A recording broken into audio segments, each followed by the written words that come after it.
What's up guys? Another day, another pansiteria na naman ang pupuntahan natin at gusto ko kasama ko kayo. So ano pa bang inaantay nyo? Tara! Yo, what's up mga kaibigan, at isa na namang pansiteria ang ating dadayuhin at syempre kasama natin ang kaibigan nating si Ken TV. At dahil nga alas 10 ang usapan namin ng may-ari ng pansiteria ay nagmamadali na rin akong umalis ng bahay. At habang ako'y nagmamaneho ng aking motor ay tumawag si Ken TV. At ang sabi niya, ibilis-bilisan ko daw ang pagmamaneho dahil gutom na siya. Pagkarating ko nga doon ay napansin ko nga siya na parang gutom na. Maya-maya pa'y lumabas na nga ang may-ari na kausap natin. Nasa unang tingin mo'y akala mo'y inchik pero Pinoy lang din pala ito. Sa mga nagtatanong nga pala kung saan ang location ng pansiteryang ito, dito lamang ito sa boundary ng Katagaman, tapat ng Phoenix Gasoline Station. Maya-maya pa'y niyaya na kami ng may-ari na pumasok kami sa loob. At syempre guys, papakita ko na sa inyo kung anong pangalan ng pansiterya na ito.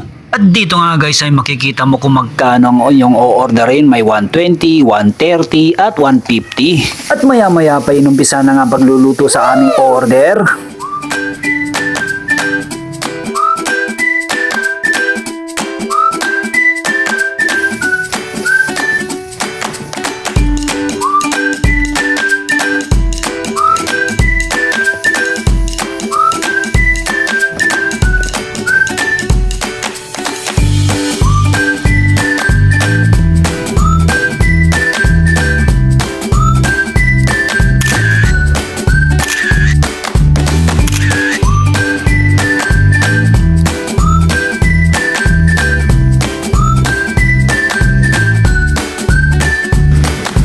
So eto na, moment of truth guys.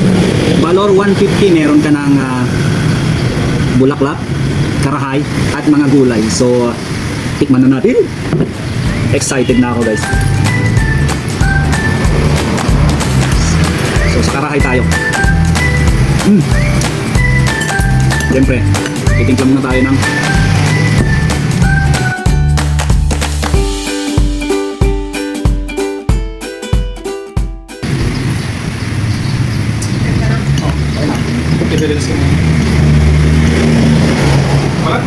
so, eto na, first bite natin guys. Dadamihan na natin.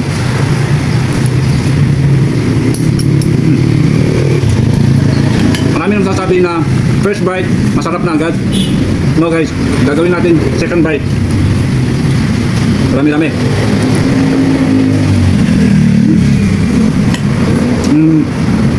Sakto yung sarap niya.